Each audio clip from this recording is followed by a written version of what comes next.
ఇటు America Iran మధ్య ఇంకా హై టెన్షన్ కొనసాగుతూనే ఉంది. ట్రిగర్ మీద వేలు పెట్టి రెడీగా ఉన్నామంటూ ఇరు దేశాలు చెప్పుకొస్తున్నాయి. ఇటు ఇరాన్ చుట్టూ మోహరించింది అమెరికాకు సంబంధించిన యుద్ధ నౌకలు, ఇటు యుద్ధ విమానాలు, ఒక వార్షిప్స్ని కూడా ప్రస్తుతానికి అమెరికా అక్కడికి పంపించింది. ఇటు అమెరికా దాడి భయంతోనే బంకర్లోకి ఇరాన్ సుప్రీం లీడర్ ఖమేనీ వెళ్ళి ప్రస్తుతానికి ఒక బంకర్లో ఉంటున్నారు అని వార్తలు వస్తున్నాయి. అత్యంత సురక్షితమైన ప్రాంతంలో ఈ బంకర్ ఉంటుందని, అలాగే తెహరాన్లోని పలు సొరంగాలకు ఈ బంకర్ అనుసంధానంగా ఉన్నట్టు తెలుస్తుంది.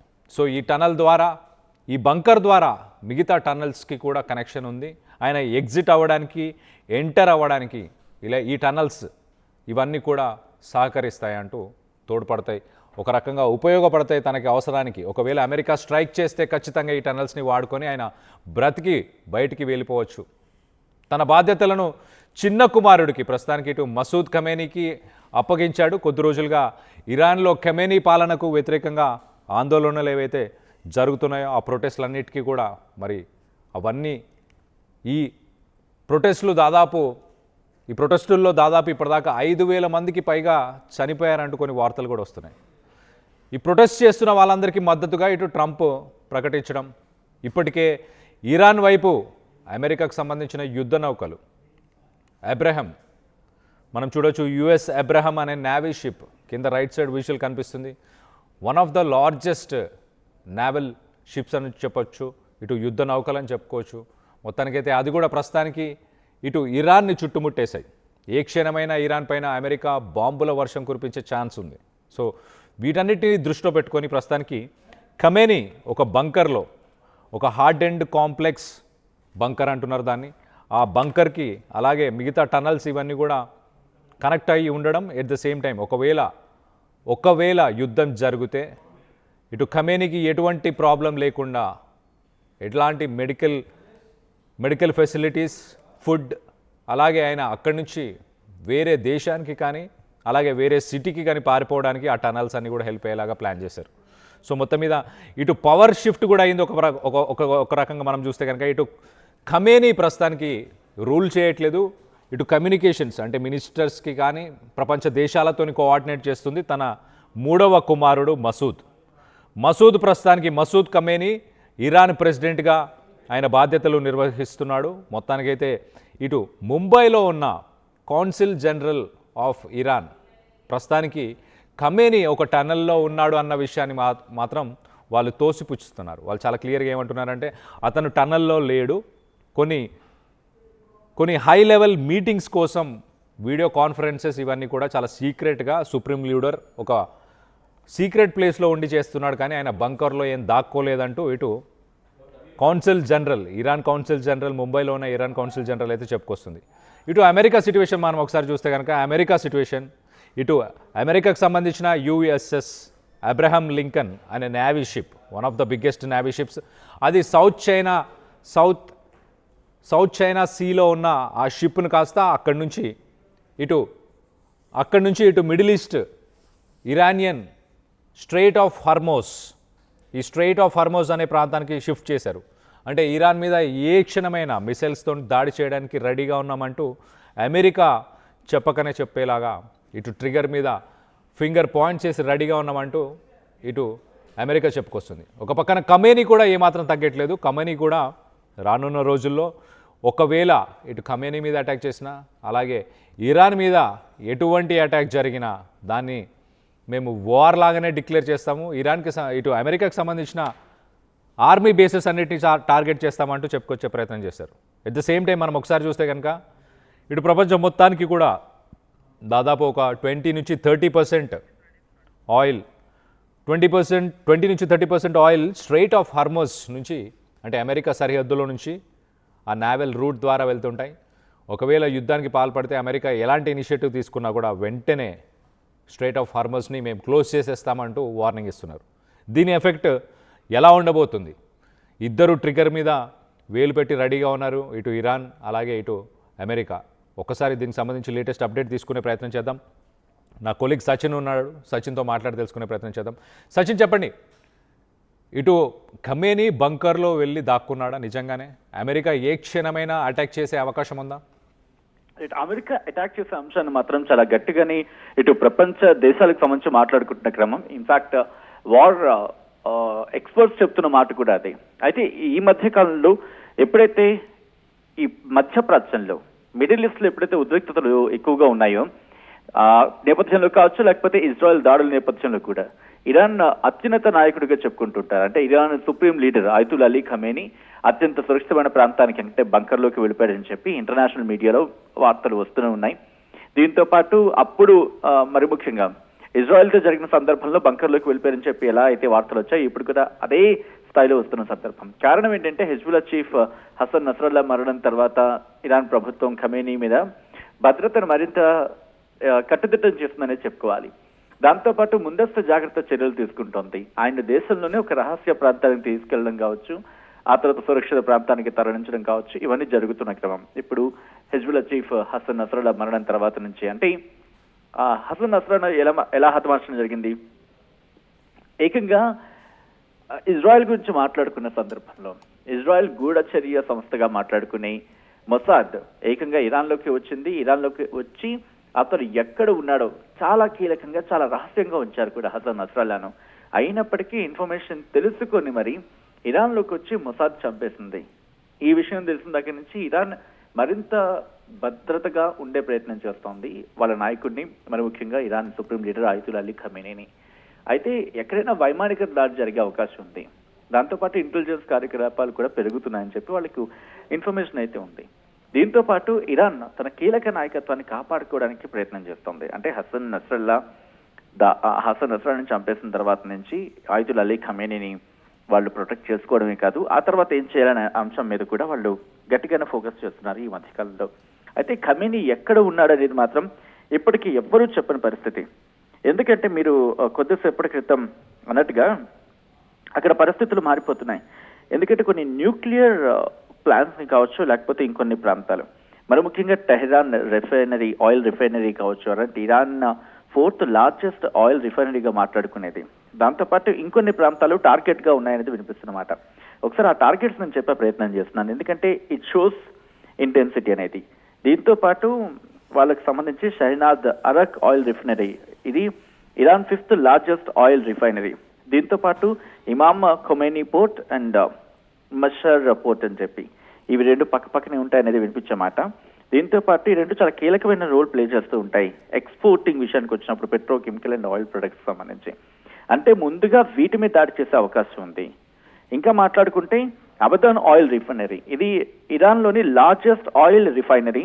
ఏకంగా 17 మిలియన్ల గ్యాసోలిన్ ఇది ప్రొడ్యూస్ చేస్తుంది అనేది వినిపించమాట. దాంతోపాటు కర్గ్ ఆయిల్ టెర్మినల్, ఇరాన్ లోని మెయిన్ టెర్మినల్, అంటే ఎక్స్పోర్ట్ క్రూడ్ ఆయిల్ గురించి మాట్లాడుకున్న సందర్భంలో. ఇంకా వీటి గురించి మాట్లాడుకున్నప్పుడు ఎస్ఫహాన్ ఆయిల్ రిఫైనరీ, మీకు గుర్తుంటే దీని మీద కూడా వాళ్ళు లాస్ట్ టైం అమెరికా దాడి చేసిన సందర్భంలోనూ, అలాగే ఇజ్రాయెల్ దాడి చేసిన సందర్భంలో దీని మీద కూడా కీలకంగా వాళ్ళు అటాక్ చేశారు. దీని మీద కూడా కాస్త గట్టిగానే దెబ్బ తగిలింది.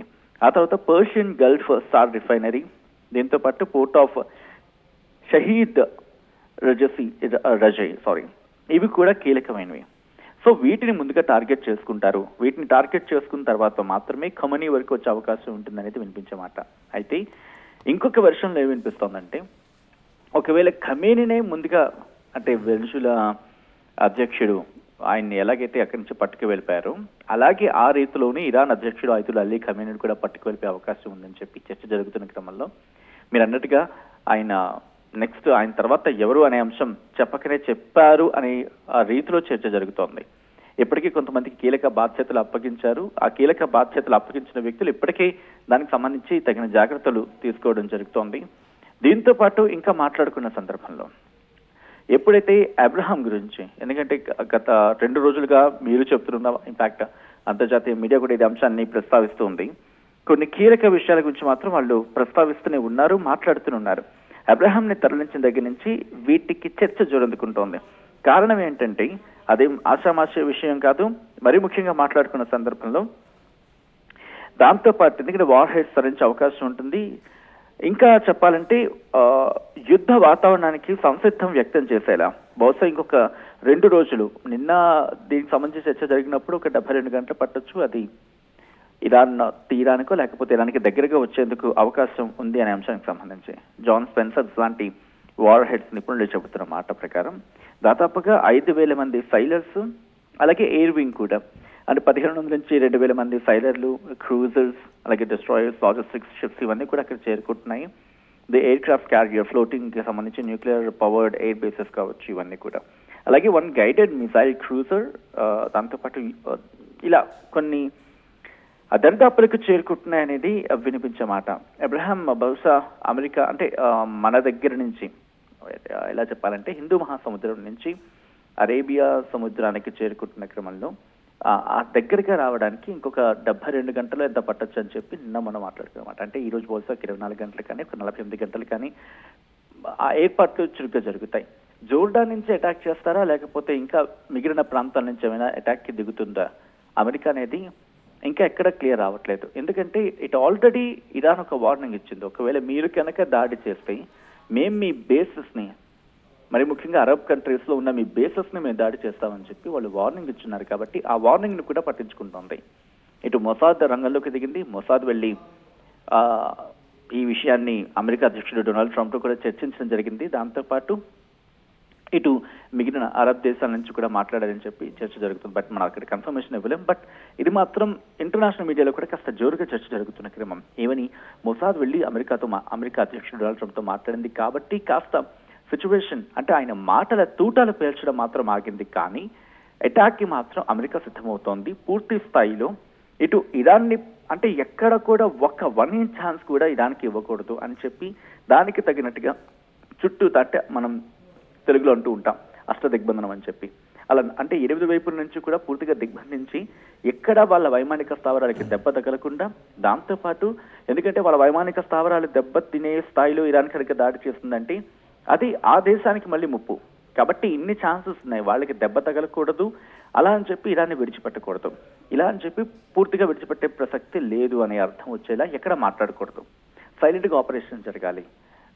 నికోలస్ మదురోని ఎలాగైతే పట్టుకెళ్ళిపోయారో, అఫ్ కోర్స్ అప్పటికి కూడా ట్రంప్ కొన్ని మన సైలెంట్ గా కొన్ని ఇండికేషన్స్ కూడా ఇచ్చాడు, మా దగ్గర కొన్ని సైలెంట్ వెపన్స్ ఉన్నాయి, ఒక పవర్ఫుల్ సైలెంట్ వెపన్స్ ఉన్నాయని చెప్పి. మనం కూడా మాట్లాడుకున్న వెనిజులాకి సంబంధించి నికోలస్ మదురోని అరెస్ట్ చేసిన సందర్భంలో ఏదో ఒక విచిత్రమైన ఎక్విప్మెంట్ వాళ్ళు యూజ్ చేయడం జరిగింది, అక్కడ వాళ్ళ మీద ప్రయోగించారు, అక్కడ సైన్యం మీద.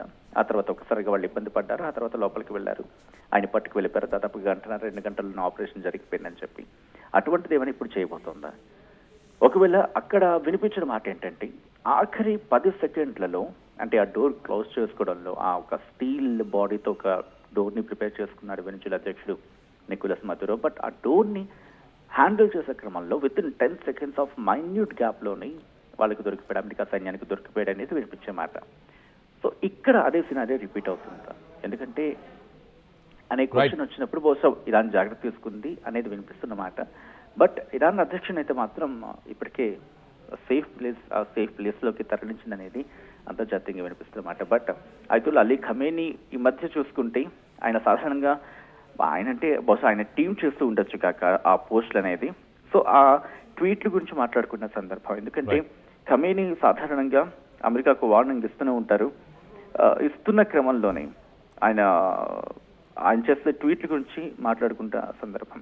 బట్ రీసెంట్ గా ఆయన చేసిన ట్వీట్ ఒక్కసారి మనం చూసే ప్రయత్నం చేద్దాం కళ్యాణ్. ఎందుకంటే ఆయన బహుశా కొద్ది రోజుల క్రితం, ఐ థింక్ 17th అనుకుంటా, ఇంకా అక్కడి నుంచి ఆయన ట్వీట్స్ ఎక్కడ పెద్ద మనకు కనిపించట్లేదు. We do not intend to lead the country towards war. However, we will not just let go of the criminals inside the country either. Worse than the internal criminals or the international criminals, we will not let go of them either అంటూ కూడా చెప్పుకొచ్చారంటే ఎవరిని విడిచిపెట్టేది లేదంటే కూడా warning ఇచ్చిన సందర్భం. ఒకవేళ కనుక America దాడికి దిగితే ప్రతి దాడికి ఇరాన్ సిద్ధంగా ఉంది. బట్ ఆ ప్రతి దాడికి టైం ఇవ్వకుండా పూర్తిగా ఇరాన్ను ఒక గట్టిగా దెబ్బ కొట్టాలనే ప్లాన్లో అమెరికా ఉంది అనేది ప్రస్తుత పరిణామాలు బట్టి అర్థమవుతోంది. బట్ నివురుగప్పుడు పని చెప్పుకోవాలి ఉన్న పరిస్థితుల్లో Kalyan. Right Sachin, thanks for the latest update. మొత్తం మీద ఇటు ఇరాన్ని ఫైనాన్షియల్గా ప్రెషర్ పెట్టాలని ప్రస్తుతానికి ప్రయత్నం చేస్తున్నారు, దాని మీద ఉన్న శాంక్షన్స్ని కంటిన్యూ చేస్తున్నారు. అలాగే మిగతా దేశాలతోని ట్రేడ్ జరగకుండా ఏ కంట్రీ కూడా ఇరాన్తో ట్రేడ్ చేయకూడదు అంటూ ఇటు అమెరికా ఫైనాన్షియల్ ప్రెషర్, ప్రస్తుతానికైతే ఫైనాన్షియల్ ప్రెషర్ చేసే ప్రయత్నం చేస్తున్నారు. ఎట్ ద సేమ్ టైం ఇటు వార్షిప్స్ గురించి ఒకసారి మనం మాట్లాడుకుంటే కనుక వార్షిప్స్ అలాగే భారీ యుద్ధ విమానాలు ఇవన్నీ కూడా ప్రస్తుతానికి గల్ఫ్ ఆఫ్ ఓమన్ని చేరుకుంటున్నాయి. ఇటు సౌత్ చైనా సీ నుంచి మొదలు పెడితే ఇండియన్ ఓషన్కి చేరుకున్నాయి. దాని తర్వాత ఇప్పుడు they are on the way to Gulf of Oman. ఏమేమి యుద్ధ నౌకలు చేరుకుంటున్నాయి ఏంటి, వాటి గురించి కూడా లేటెస్ట్ అప్డేట్ ఇచ్చే ప్రయత్నం చేస్తాం. మనం విజువల్స్లో చూడొచ్చు. రైట్ సైడ్ బాక్స్లో ఉన్న యుఎస్ఎస్ అబ్రహం లింకన్, దాన్ని కొంచెం బ్రాడ్గా చేసి ఒకసారి చూద్దాం. మనం చూస్తే కనుక అబ్రహం లింకన్ ఒక క్యారియర్ ఎయిర్ వింగ్, అంటే అక్కడ నుంచి మనం ఆ విజువల్, మనం ఆ యుఎస్ నేవీకి సంబంధించిన ఆ విజువల్ని ఒక్కసారి పెద్దదిగా చేసి చూసే ప్రయత్నం చేద్దాం. దాంట్లో మనం ఫైటర్ జెట్స్ని చూడొచ్చు. మనం రైట్ సైడ్ కింద బాక్స్లో ఉన్న నేవీకి సంబంధించిన విజువల్లో మనం చూడొచ్చు. ఫైటర్ జెట్స్ ఉన్నాయి. దాంట్లో F-35 lightening stealth fighter jets, అవన్నీ F-35 ఉన్నాయి. దాంతోపాటు F-18 super Hornet fighter jets ఉన్నాయి. సో ఈ నేవీ షిప్తో పాటు ఇంకొక 2 నేవీ షిప్స్ కూడా దీన్ని ఎస్కాట్ చేస్తూ వెళ్తుంటాయి. జనరల్గా 2 ఎస్కాట్స్ ఉంటాయి. అవి చిన్న నేవీ షిప్స్ అని చెప్పుకోవచ్చు, చిన్న డెస్ట్రాయర్స్. అవి మిసైల్ డెస్ట్రాయర్స్ అంటారు వాటిని. సో సాధారణంగా దీన్ని అటాక్ చేయడానికి ఇరాన్ నుంచి ఎలాంటి మిసైల్స్ వచ్చినా కూడా దాన్ని డెస్ట్రాయ్ చేయడానికి ఈ గైడెడ్ మిసైల్ డెస్ట్రాయర్స్ ఉంటాయి. దాని పక్కనే వాటి పేరు కూడా ఒకసారి చెప్పే ప్రయత్నం చేస్తాయి. ఇటు ఫ్రాంక్ ఈ పీటర్సన్ అని చెప్పి, అలాగే ఇటు స్ప్రూయెన్స్, అలాగే మైకల్ మర్ఫీ. ఈ 3 డెస్ట్రాయర్స్ కూడా ఈ యుఎస్ఎస్ అబ్రహం లింకన్ అనే నేవీ షిప్తో పాటు ఇవన్నీ కూడా ఉన్నాయి. సో మొత్తం మీద ఈ షిప్స్ అన్నిట్లో ఉన్న సేలర్స్ అందరినీ కనుక మనం ఒకసారి చూస్తే 5700 నేవీకి సంబంధించి, ఆర్మీకి సంబంధించిన వ్యక్తులు, అమెరికన్ ట్రూప్స్ 5700 మంది దీంట్లో ఈ షిప్స్లో ఉన్నారు ప్రస్తుతానికి. ఎట్ ద సేమ్ టైం ఇటు యూకే నుంచి కూడా ఇటు F-15 ఫైటర్ జెట్స్, వాటిని స్ట్రైక్ ఈగల్స్ అంటారు, 494th స్క్వాడ్రన్కి సంబంధించినవి. యూకే నుంచి F-15 స్ట్రైక్ ఈగల్స్ కూడా ప్రస్తుతానికి ఫ్లై చేసాయి. అవి కూడా ప్రస్తుతానికి ఇటు గల్ఫ్ ఆఫ్ ఒమాన్ చేరుకున్నాయి. సో మొత్తం మీద ఎయిర్ ఫోర్స్ అలాగే నేవీకి సంబంధించిన ట్రూప్స్ అన్నీ కూడా అలర్ట్ అయిపోయి ఒకసారి ఈ షిప్స్కి సంబంధించిన మూవ్మెంట్ మీకు చెప్పే ప్రయత్నం చేస్తాయి. ఇటు లింకన్ అనే ఒక నేవీ షిప్ ఉంది. అది ప్రస్తుతానికి స్ట్రెయిట్ ఆఫ్ మలక్కాన్ చేరుకున్నట్టు తెలుస్తుంది. జనవరి 18th 19th అది స్ట్రెయిట్ ఆఫ్ మలక్కాన్ చేరుకొని అక్కడ వెయిట్ చేస్తుంది. సో ఒక్కసారి ఇటు ఇండియన్ ఓషన్ యాక్టివిటీ మనం ఒకసారి చూస్తే కనుక ఇటు అబ్రహం లింకన్ గల్ఫ్ ఆఫ్ ఒమాన్ని చేరుకోబోతుంది. ఇండియన్ ఓషన్లో అది ప్రస్తుతానికి ట్రావెల్ చేస్తుంది. నెక్స్ట్ 48 to 72 hours, అంటే నెక్స్ట్ 2-3 డేస్లో గల్ఫ్ ఆఫ్ ఒమాన్ని చేరుకోబోతుంది. సో మొత్తం మీద ఇటు ఇరాన్ మాత్రం మాస్ ఎగ్జిక్యూషన్స్ని నేను ఆపేశాను అంటే 5000 మందిని ఆల్రెడీ ఎగ్జిక్యూట్ చేసేసారు, చంపేశారు. దాని తర్వాత ఇప్పుడు ఇంకా మాస్ ఎగ్జిక్యూషన్స్ జరగట్లేదు అంటూ ఇరాన్ చెప్పుకొస్తుంది. దాని మీద కొంత ఇన్ఫర్మేషన్ మాకు కూడా ఉందంటూ ట్రంప్ చెప్పాడు. దాని తర్వాత ఈ విషయం సద్దుమణిగిపోయింది, ఇంకా చల్లబడిపోయింది విషయం అనుకున్న సమయానికి ఇటు అమెరికా మాత్రం నేవీ షిప్స్ని పంపిస్తుంది. At the same time Khamenei high level meetings కోసం అండర్ గ్రౌండ్లో ఉన్నాడు అంటూ ఖమేనీ చిన్న కొడుకు, 3వ కొడుకు మసూద్, ప్రెసిడెంట్, ఇప్పుడు ప్రస్తుతానికి ఇరాన్కి ప్రెసిడెంట్ మసూద్ చెప్పుకొచ్చే ప్రయత్నం చేస్తున్నాడు. కానీ ఆయన ఒక బంకర్లో ఉన్నాడు. గతంలో ఇటు ఇరాన్కి సంబంధించిన ఒక జనరల్ని ఎలా అయితే టార్గెట్ చేసి ఇటు ఎలా అయితే అమెరికా టార్గెట్ చేసి చంపేసిందో అలా, లేకపోతే ఇటు వెనిజువెలా ప్రెసిడెంట్ని ఎలా అయితే అరెస్ట్ చేశారో, వాళ్ళ దేశానికి వెళ్ళి ఎలా అరెస్ట్ చేశారో అలాంటి అరెస్ట్ కానీ అలాంటి అటాక్స్ కానీ అవి ఉండే అవకాశం ఉంది. కాబట్టి ఇటు ఖమేనీ ఒక టనల్లో ప్రస్తుతానికి ఒక బంకర్లో దాక్కున్నాడు. ఆ బంకర్ నుంచి చాలా టనల్స్ కూడా ఉంటాయి. ఆ టనల్స్ ద్వారా తను ఒకవేళ అటాక్ జరిగినా అక్కడి నుంచి పారిపోయే అవకాశాలు ఉంటాయి. సో అందుకు ఆయన బంకర్లో ఉన్నాడంటూ ఇటు ఇరాన్కి సంబంధించిన ప్రతిపక్షం, ఇరాన్కి సంబంధించిన కొన్ని న్యూస్ ఛానల్స్ చెప్పుకొచ్చే ప్రయత్నం చేస్తున్నాయి. సో మొత్తం మీద ఓవరాల్గా ఇంకా సిచ్యువేషన్ అయితే చాలా ఇంటెన్స్గానే ఉంది. ఇటు ఇరాన్ కూడా ట్రిగర్ మీద వేలు పెట్టి రెడీగా ఉన్నానని ఇరాన్ చెప్పే ప్రయత్నం చేస్తుంది. అలాగే ట్రంప్ కూడా ఇటు ఆర్మీని మోహరిస్తున్నాడు, ఇటు నేవీని మోహరిస్తున్నాడు, ఇటు ఎయిర్ ఫోర్స్ని, అన్ని రకాలుగా ట్రిగర్ మీద నేను కూడా రెడీగానే ఉన్నాను ట్రిగర్ నొక్కడానికి అంటూ ఇటు ట్రంప్ కూడా సంకేతాలను అయితే పంపిస్తున్నాడు. సో మొత్తం మీద రానున్న రోజుల్లో ఏం జరగబోతుంది? ఇటు ఇరాన్లో అయితే మాస్ ఎగ్జిక్యూషన్స్ని ఆపేశారు, అక్కడ ఎగ్జిక్యూషన్స్ జరగట్లేదు అని చెప్పుకొస్తున్నారు. కానీ మనం ఒక్కసారి గమనిస్తే కనుక ఇటు లాస్ట్ ఒక 20-30 సంవత్సరాలలో ఏ దేశంలో కూడా ఇంతమందిని ఎగ్జిక్యూట్ చేసిన దాఖలాలు లేవు. 5000 మందిని ఎగ్జిక్యూట్ చేయడం అనేది సాధారణ విషయం కాదు. మన గతంలో కూడా మాట్లాడుకున్నాం. ఇటు ఇరాన్కి సంబంధించిన ప్రజలు ఎవరైతే ఉన్నారో దాంట్లో 67% హైలీ ఎడ్యుకేటెడ్ పర్సన్స్ ఉన్నారు. లిటరసీ రేటు చాలా హైయెస్ట్ ఉంది ఇరాన్లో. అక్కడ మహిళలు కూడా చదువుకున్న వాళ్ళే ఉన్నారు. సో ఈ 67%లో ప్రతి 5గురిలో ఒకరికి ఉద్యోగం లేకపోవడం ఈ ప్రొటెస్ట్లకు ఒక ముఖ్య కారణం అని చెప్పుకోవచ్చు. అందులో దాంతోపాటు ఇటు ఇరాన్ మీద అమెరికా తెచ్చిన ఆంక్షల వల్ల ఇరాన్కి సంబంధించిన రియాల్ ప్రైజెస్ ఒక్కసారిగా పడిపోయాయి. ఆ రియాల్ ప్రైజెస్ పడిపోవడం వల్ల ఈ 5గురిలో ఒకరు ఆల్రెడీ అన్ఎంప్లాయిడ్గా ఉన్నారు. దాంతోపాటు అక్కడున్న ప్రైజెస్ నిన్నటి దాకా 10 రూపాయలకి దొరికిన ఒక బ్రెడ్ కావచ్చు, ఒక్కసారిగా దాని రేటు 100 రూపాయలకి, అంటే 10 టైమ్స్ ఇన్ఫ్లేషన్ 90%. అంటే 100 రూపాయలు ఉన్న 100 రూపాయల నోటు విలువ ఓన్లీ 10 రూపాయలు మాత్రమే అయిపోవడం, అంటే 90% దాని వాల్యుయేషన్ పడిపోవడం వల్ల అక్కడ ప్రజలు సాధారణంగా నిత్యావసరాలు కానీ మిగతా ఏవి కొనుక్కోలేని పరిస్థితి. ఒక్కసారి ఆ నావీ షిప్స్ ఏవైతే గల్ఫ్ ఆఫ్ ఒమాన్ వైపు వెళ్తున్నాయో దానికి సంబంధించిన లేటెస్ట్ విజువల్స్ వచ్చాయి. ఒకసారి ఆ విజువల్స్ కూడా చూసే ప్రయత్నం చేద్దాం.